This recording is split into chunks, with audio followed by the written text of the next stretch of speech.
Às vezes, o sangue não é um laço, mas uma corrente que nos prende a pessoas que não nos conhecem de verdade. Em Minas Gerais, entre montanhas e o aroma de café que deveria simbolizar o aconchego do lar, uma celebração de Dia das Mães se transformou no palco de uma humilhação pública e imperdoável. Quando o respeito acaba e a porta é aberta para a sua saída, o silêncio se torna a arma mais poderosa. Eles achavam que estavam se livrando de um peso, mas não faziam ideia de que, ao me expulsarem, estavam cortando os cabos que sustentavam o próprio teto sobre suas cabeças. A vingança não precisou de gritos, ela apenas esperou o amanhecer. Antes de começarmos essa história incrível, não se esqueça de curtir o vídeo, se inscrever no canal e contar pra gente nos comentários de onde você está ouvindo essa história. O sol de maio em Minas Gerais tem uma claridade quase cruel, daquelas que realçam cada partícula de poeira suspensa no ar e cada ruga de desgosto no rosto de quem nos deveria amar. Naquela manhã de domingo, o cheiro que vinha da cozinha era o de sempre, o aroma reconfortante de frango com quiabo e o feijão tropeiro que minha mãe, Dona Elza, insistia em preparar com o rigor de um ritual sagrado. Era Dia das Mães. Para a maioria, uma data de flores e abraços. Para mim, Murilo, era apenas mais um. Dia de equilibrar ovos em cima de uma corda bamba emocional que eu vinha esticando há anos, para manter aquela família unida e, acima de tudo, sustentada. Eu estava na cozinha, tentando ajudar com os pratos pesados de cerâmica. O ambiente estava barulhento. Minha irmã, Bianca, falava alto ao celular, ignorando solenemente qualquer esforço coletivo. Bianca sempre foi o troféu da casa. Mesmo aos 27 anos, agia como uma adolescente mimada que acreditava que o mundo lhe devia reverência por sua mera existência. Eu, 2 anos mais velho, era o alicerce mudo, aquele que pagava os boletos, que quitava as dívidas do cartão de crédito do meu pai e que garantia que o teto sobre nossas cabeças não fosse leiloado pelo banco. Mas ali, naquela cozinha apertada, eu era invisível, ou pior, um estorvo. Ao tentar passar pelo corredor estreito entre a mesa e o balcão, carregando uma jarra de suco de caju gelada, o inevitável aconteceu. O ombro de Bianca, que se movia freneticamente enquanto ela gesticulava em uma chamada de vídeo, colidiu com o meu. Foi um esbarrão leve, um nada, mas o celular dela escorregou e caiu sobre o tapete de crochê. O silêncio que se seguiu foi mais pesado que o calor do fogão a lenha. Bianca não recolheu o aparelho. Ela se virou para mim com os olhos injetados, o rosto transformado por uma fúria desproporcional. Antes que eu pudesse pedir desculpas, senti o estalo. O som da mão dela encontrando meu rosto ecoou pelas paredes de azulejo antigo. Minha pele ardeu instantaneamente, um calor latejante que subiu da bochecha até a têmpora. O tapa foi forte, carregado de um desprezo acumulado que eu nunca consegui entender. "Você é cego ou só é burro?" ela gritou, a voz estridente cortando o pouco de harmonia que restava. "Olha o que você fez, seu idiota. Você não serve para nada além de atrapalhar a vida de quem realmente importa nesta casa." Fiquei estático. O suco na jarra ainda balançava. Olhei para minha mãe, esperando, talvez de forma ingênua, um átomo de justiça. Dona Elza parou de mexer a panela, limpou as mãos no avental e me encarou.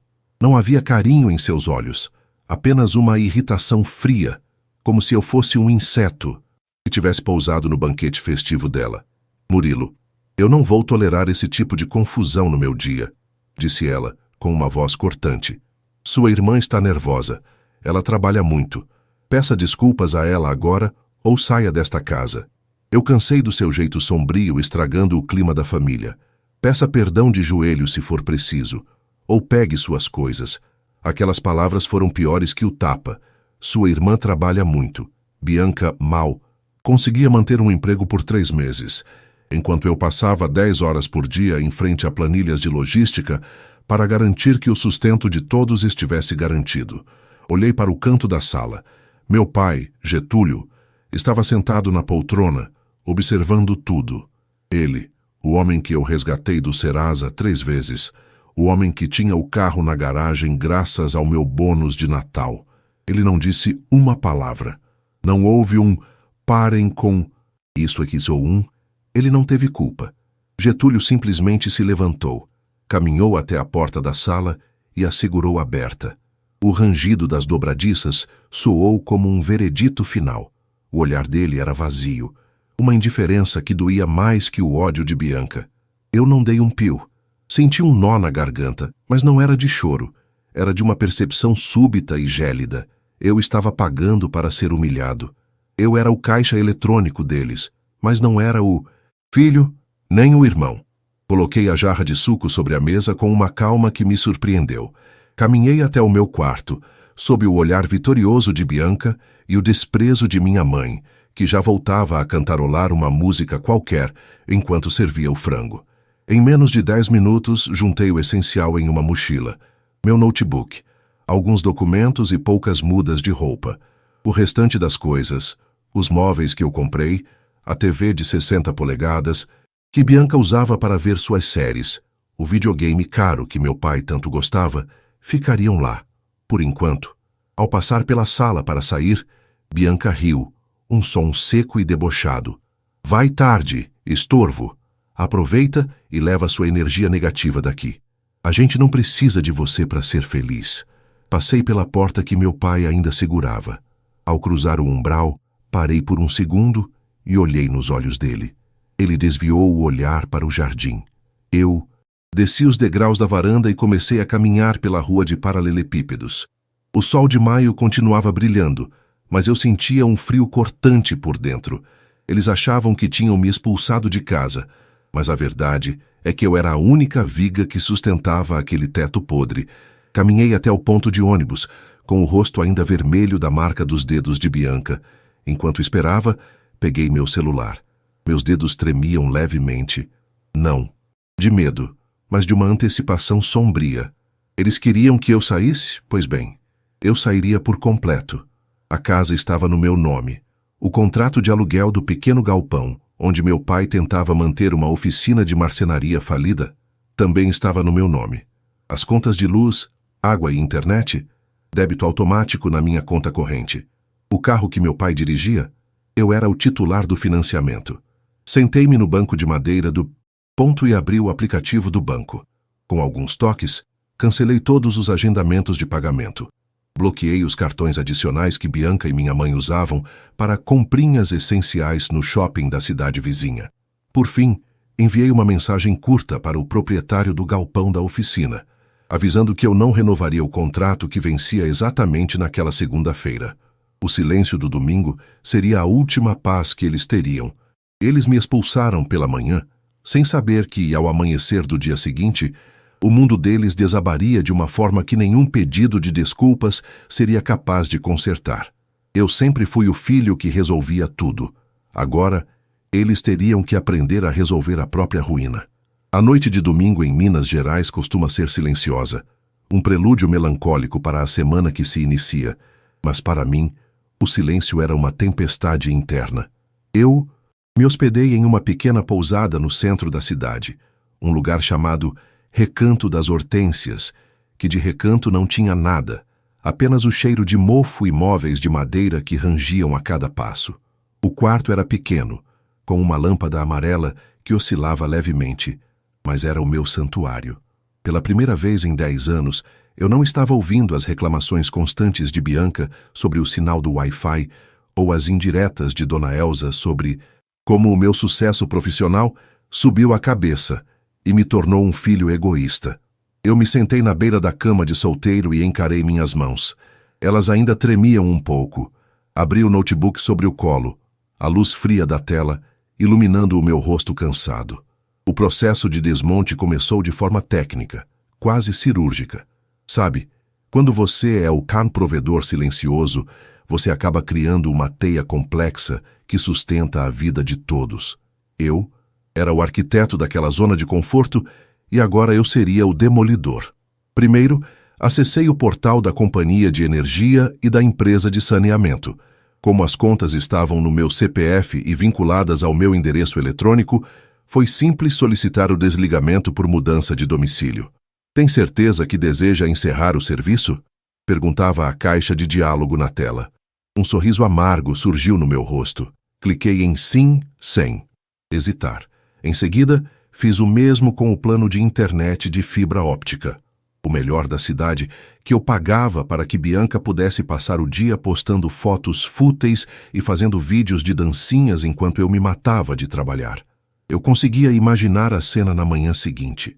O café passando, o rádio ligado e, de repente, o silêncio da falta de conexão.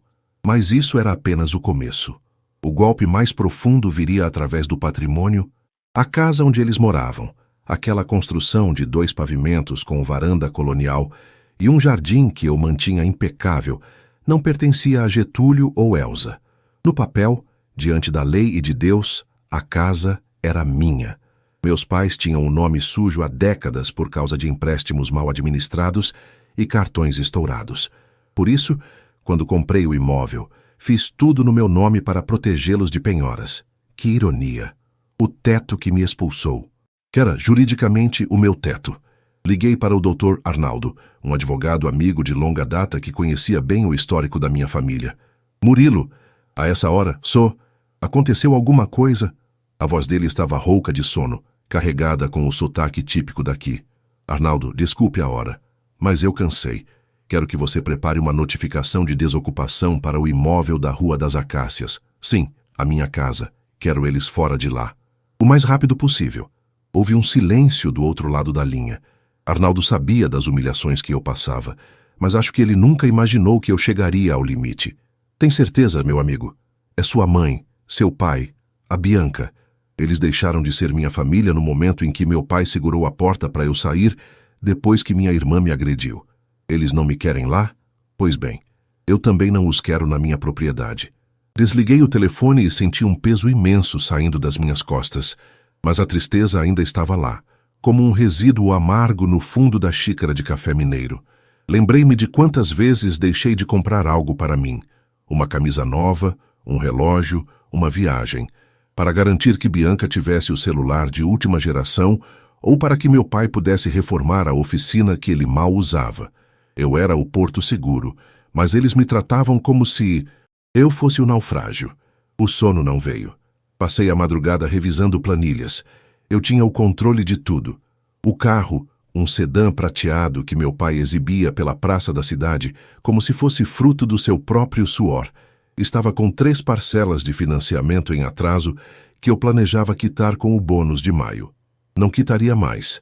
Liguei para a financeira e informei o paradeiro do veículo para busca e apreensão. Se eles queriam independência, teriam que aprender a andar a pé pelas ladeiras de Minas. Às 6 da manhã de segunda-feira, o sol começou a despontar atrás das montanhas, pintando o céu de um laranja profundo. Era o início do fim para eles. Eu sabia que, àquela hora, Bianca estaria acordando, tateando o criado mudo em busca do celular para checar as redes sociais. Imaginei a confusão dela ao ver que o Wi-Fi não funcionava. Imaginei minha mãe tentando ligar o chuveiro e encontrando apenas um cano seco e o silêncio da falta de eletricidade. Meu celular começou a vibrar sobre a mesa de cabeceira por volta das 7h30.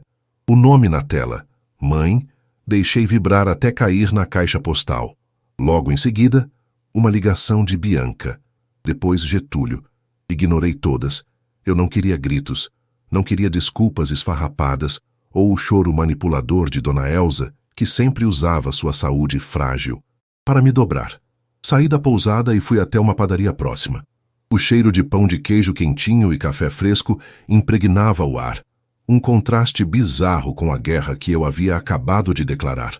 Enquanto eu mastigava o pão de queijo, meu celular recebeu uma mensagem de texto de Bianca, escrita com aquela arrogância que lhe era peculiar, mas com um fundo de desespero.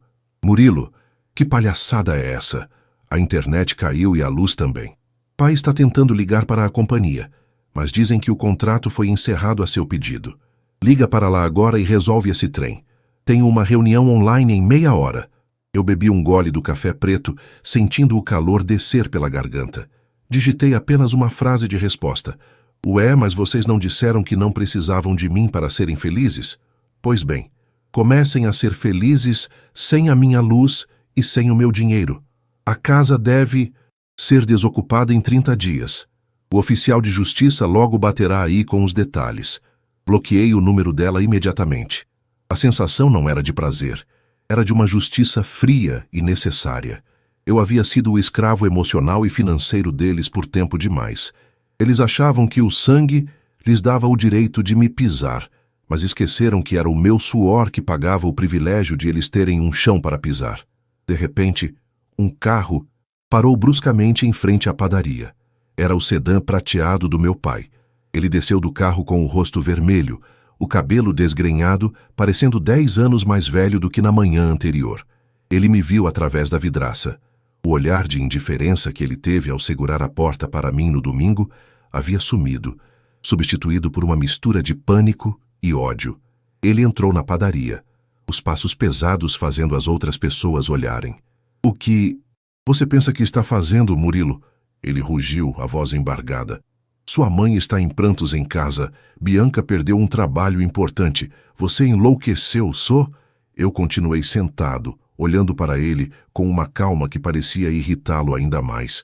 "Eu não enlouqueci, pai. Eu apenas acordei. Ontem você segurou a porta para eu sair, lembra?" "Pois é.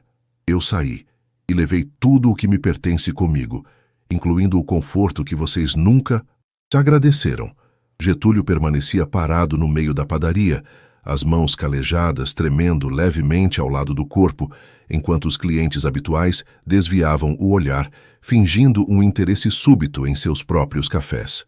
O silêncio que se seguiu à minha resposta foi preenchido apenas pelo som rítmico da máquina de café expresso e pelo burburinho abafado da rua. Eu olhava para aquele homem, que por tantos anos eu chamei de pai, e não conseguia mais enxergar a figura de autoridade que me assustava na infância. Eu via apenas um homem acuado, que preferiu o conforto da omissão ao dever de proteger o próprio filho. "Você não pode fazer isso, Murilo", ele disse, a voz agora mais baixa, mas carregada de uma urgência desesperada. "É a sua casa também. Onde nós vamos morar? Sua mãe não dormiu. A pressão dela subiu. Você sabe como o coração dela é fraco. Você quer matar a sua mãe por causa de um desentendimento de domingo? Por causa de um tapa de irmã?" Bebi o último gole do meu café, sentindo o grão amargo estalar entre os dentes. O argumento da saúde da mãe era a carta de mestre que eles sempre jogavam quando as coisas apertavam. Por anos eu cedi. Por anos eu me desculpei por coisas que não fiz só para não atacar os nervos de Dona Elza, mas aquela armadura de culpa que eu carregava havia se partido. No momento em que o sol bateu no meu rosto naquela manhã de expulsão. "O desentendimento de domingo, como o senhor chama, foi o ponto final de 10 anos de abusos, pai", respondi, mantendo a voz num tom monocórdico que parecia irritá-lo mais do que se eu estivesse gritando. "E não se preocupe com o coração da mamãe. Se ela teve forças para me expulsar de casa e me humilhar na frente de todos enquanto o senhor segurava a porta, ela tem forças para procurar um novo lugar para morar. A propósito, o senhor veio com o carro prateado, não foi?" Getúlio franziu o senho, confuso com a mudança súbita de assunto. "Claro que vim. Como você queria que eu chegasse aqui rápido? Pois aproveite bem o caminho de volta. Eu acabei de receber a notificação no celular. Como eu parei de pagar as parcelas que estavam em atraso e informei o paradeiro do veículo para a financeira ontem à noite, o oficial de busca e apreensão deve estar chegando na porta de casa em alguns minutos. Se eu fosse o senhor, tiraria suas coisas de dentro dele agora mesmo." O rosto do meu pai passou do vermelho para um pálido acinzentado. Ele abriu a boca para falar, mas as palavras pareciam presas em sua garganta. Ele deu um passo para trás, como se tivesse levado um soco físico. Sem dizer mais nada, ele virou as costas e saiu quase correndo da padaria, tropeçando na soleira da porta. Observei pela vidraça enquanto ele entrava no carro e arrancava, os pneus cantando no paralelepípedo, em uma tentativa fútil de vencer o tempo e a burocracia bancária. Voltei minha atenção para o celular. Havia dezenas de mensagens no grupo da família. Bianca estava histérica. Ela enviou áudios de quase 2 minutos, alternando entre xingamentos pesados e promessas de que me processaria por danos morais e por deixá-los sem serviços essenciais. Eu ouvi apenas o primeiro. Ela dizia que eu era um monstro que o sucesso na minha carreira de logística tinha me transformado em um robô sem alma. Sorri amargamente. Era engraçado como, para eles, ter limites e exigir respeito era sinônimo de não ter alma. Saí da padaria e caminhei sem pressa até o escritório do Dr. Arnaldo. O ar da manhã em Minas estava começando a esquentar e o movimento na praça central aumentava. No caminho, passei por uma loja de móveis onde, há 2 anos, comprei o sofá de couro reclinável que meu pai tanto gostava. Lembrei-me da alegria dele naquele dia e de como eu me senti bem em poder proporcionar aquele conforto. Senti uma pontada de tristeza, um luto pelo que a nossa família poderia ter sido se o dinheiro não tivesse se tornado a única linguagem que eles entendiam. No escritório, Arnaldo já me esperava com uma pasta de couro sobre a mesa. O ambiente cheirava a papel antigo e café fresco, um refúgio de ordem no meio do meu caos pessoal. A notificação de desocupação foi emitida. Murilo, ele explicou, ajustando os óculos. Como o imóvel é integralmente seu e não há contrato de aluguel ou usufruto formalizado, eles têm 30 dias por lei. Mas, dada a situação de agressão que você relatou e o fato de você ser o provedor de todas as contas, podemos tentar uma medida liminar se houver qualquer tentativa de depredação do patrimônio.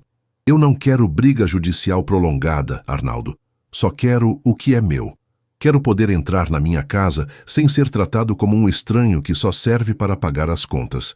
Eu entendo, mas prepare-se. Pessoas como sua irmã não saem sem fazer barulho.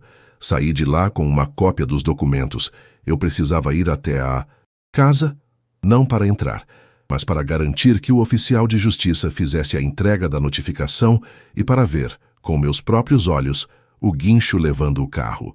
Estacionei o carro de aplicativo a uma quadra de distância e caminhei discretamente até um ponto onde tinha visão total da fachada da residência. A cena era digna de um filme de drama. O carro da financeira já estava lá, estacionado em ângulo, bloqueando a saída da garagem. Um homem de terno conversava com meu pai, que gesticulava loucamente apontando para a casa. Dona Elza estava na varanda, sentada em sua cadeira de balanço, com um pano sobre a cabeça, encenando o papel da mártir sofredora. Bianca estava no portão, gritando com o motorista do guincho, que ignorava solenemente os insultos dela, enquanto prendia os ganchos nos eixos do sedã prateado. Ver Bianca perder o controle, aquela mulher que sempre se sentiu superior a todos, trouxe-me uma sensação estranha. Não era alegria, era um alívio frio. O véu da proteção financeira que eu estendi sobre eles por tanto tempo havia sido puxado, revelando a fragilidade daquela arrogância. Sem o meu dinheiro, Bianca era apenas uma mulher desempregada e mal educada. Sem o meu apoio, meu pai era um homem sem posses e sem crédito.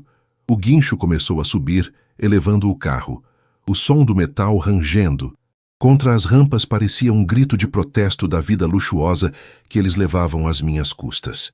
Quando o caminhão se afastou, levando o orgulho do meu pai embora, o oficial de justiça se aproximou. Ele entregou o envelope pardo nas mãos trêmulas de Getúlio. Vi o momento exato em que ele abriu o envelope e leu o cabeçalho. Ele olhou para a varanda, para Dona Elza e depois para a rua, procurando por mim. Ele sabia que eu estava por perto. Eu permaneci na sombra de um pé de manga, imóvel. A partir daquele momento, a contagem regressiva havia começado. Eles tinham 30 dias para descobrir como o mundo real funcionava, enquanto eu teria o resto da vida para reconstruir a minha paz, longe da toxicidade de quem confundia amor com patrocínio. A batalha estava ganha, mas a guerra emocional estava apenas começando. Eu precisava me manter firme, pois sabia que as próximas semanas seriam um teste de resistência contra as chantagens e as pressões da pequena cidade mineira, onde todos se conheciam.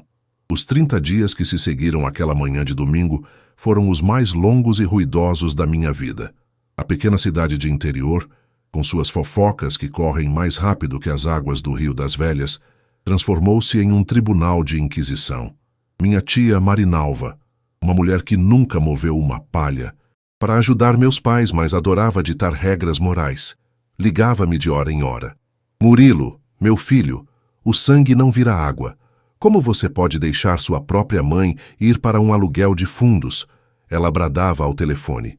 Eu ouvia cada palavra com uma paciência que eu não sabia que possuía, sentindo o cheiro do café forte da pousada e olhando para as montanhas azuladas no horizonte. A resposta era sempre a mesma. O sangue pode não virar água, tia, mas ele ferve até evaporar quando é tratado com desprezo. Eles escolheram a porta aberta. Eu só estou trocando a fechadura. O 30º dia chegou com uma neblina espessa, típica das manhãs frias de Minas, que cobria as ladeiras e silenciava os pássaros. Eu estacionei meu carro em frente à casa da Rua das Acácias às 8 da manhã em ponto. O silêncio era absoluto, exceto pelo som do motor estalando enquanto esfriava. Ao descer, senti o ar gelado cortando meu rosto, trazendo o aroma de terra úmida e lenha queimada de alguma vizinhança próxima. Caminhei até a varanda, onde tantas vezes fui o faz-tudo invisível. A porta estava encostada. Ao entrar, o som dos meus próprios passos ecoou nas paredes nuas. A casa, que antes transbordava de móveis caros pagos com o meu suor, agora parecia uma carcaça abandonada. Estavam apenas algumas caixas de papelão empilhadas no canto da sala e o sofá de couro, aquele que meu pai tanto amava, que eu fiz questão de não levar, apenas para que ele visse o que estava perdendo. No centro da cozinha, Bianca estava sentada em um banco de madeira, o único que restou. Seus olhos estavam fundos, a maquiagem impecável de antes, substituída por uma palidez que denunciava noites mal dormidas. Ela não parecia mais a rainha da casa. Parecia uma criança perdida que finalmente percebeu que o mundo não gira em torno do seu umbigo. Satisfeito, Sr. Murilo? A voz dela saiu rouca, desprovida da arrogância habitual. Conseguimos um barraco de 2 cômodos no bairro de cima. A mamãe não para de chorar e o pai não consegue nem me olhar nos olhos. Você destruiu a nossa família por causa de um momento de raiva. Caminhei até a pia, onde uma torneira pingava ritmicamente. O som metálico preenchia os vácuos do diálogo. Eu não destruí nada, Bianca, respondi, apoiando as mãos no balcão de granito que eu mesmo escolhi. Eu apenas parei de sustentar a ilusão que vocês chamavam de família. Durante anos, eu fui o alicerce de uma construção que só me dava rachaduras. Vocês se acostumaram tanto com o meu sacrifício que passaram a vê-lo como obrigação. O tapa que você me deu não foi o motivo da minha saída. Foi apenas o alarme que me acordou. Nesse momento, Dona Elza apareceu na porta da cozinha, apoiada em Getúlio. Meu pai parecia ter encolhido. Seus ombros estavam caídos e as mãos, antes firmes, agora mexiam nervosamente na bainha da camisa surrada. Dona Elza tentou o seu último recurso, a fragilidade. Meu filho, as minhas pernas não aguentam mais essa mudança, ela disse, com a voz embargada, tentando forçar uma lágrima que não vinha. Como vamos viver com a merreca da aposentadoria do seu pai? Você sabe que a Bianca não consegue parar em emprego nenhum porque as pessoas têm inveja dela. Não é inveja, mãe. É incompetência e falta de educação. Cortei-a, sem agressividade, apenas com a frieza dos fatos. E sobre como vocês vão viver? Bom, vocês vão viver como a maioria dos brasileiros vive, fazendo escolhas. Vocês escolheram o orgulho no Dia das Mães. Agora, escolham como pagar o aluguel.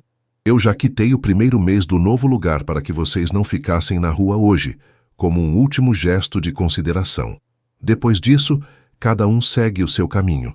Houve um silêncio pesado, interrompido apenas pelo som de um caminhão de mudança velho que encostava na calçada. O motorista buzinou, um som estridente que parecia decretar o fim de uma era. Getúlio finalmente levantou a cabeça.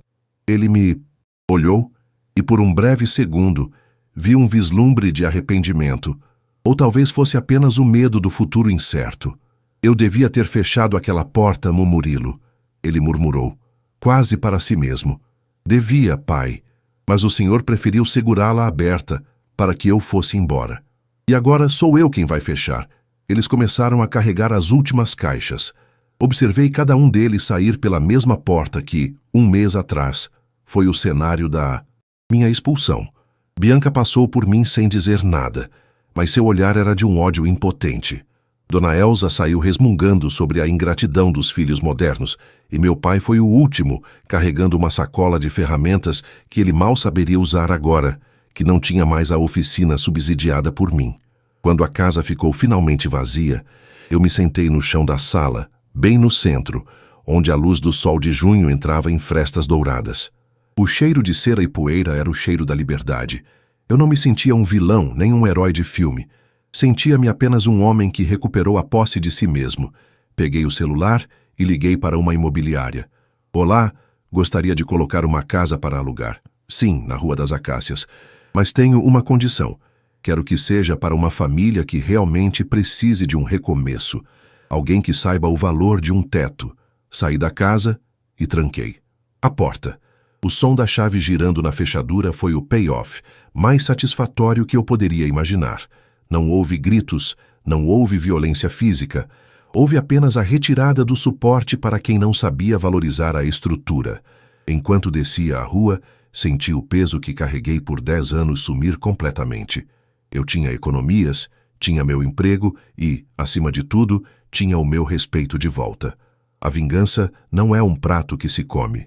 Frio, no meu caso, foi um café quente tomado sozinho, observando o amanhecer de uma vida onde eu não era mais o caixa eletrônico de ninguém, mas o senhor do meu próprio destino. O sangue pode até não virar água, mas a minha paz agora valia muito mais que qualquer linhagem. Olhei pelo retrovisor uma última vez antes de dobrar a esquina, deixando para trás os fantasmas daquela casa e seguindo em direção a um futuro onde o respeito seria a única moeda aceita.